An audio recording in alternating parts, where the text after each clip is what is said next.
இந்த தீய சக்தி திமுக ஆட்சியில நீங்க நிம்மதியா இருந்தீங்களா? ஸ்டாலின் சாருக்கு மக்கள்லாம் முக்கியமே கிடையாது. மக்களுக்கான அடிப்படை வசதிகள், தளபதி விஜயோட பெரம்பூர் பிரச்சாரம்.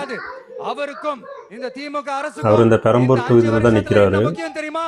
குடும்பத்தோடு சேர்ந்து கொள்ளையடிச்சதான் முக்கியம்.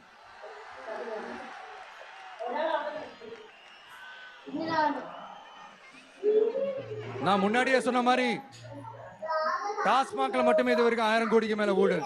1000 கோடி தெரிஞ்சது, வெளியே தெரியாத வரைக்கும் இன்னும் எவ்வளவு இருக்குதோ. அதே மாதிரி நகராட்சி துறையிலையும் 1000 கோடிக்கு மேல ஊழல். எந்த துறையில தான் ஊழல் பண்ண வர்றாங்க? பிள்ளைங்க எல்லாம் படிச்சுட்டு வேலை தேடி எங்கெல்லாம் எப்படி எல்லாம் அலையறாங்க. அதுக்கு இந்த கவர்மெண்ட் என்ன செஞ்சிருக்காங்க தெரியுமா?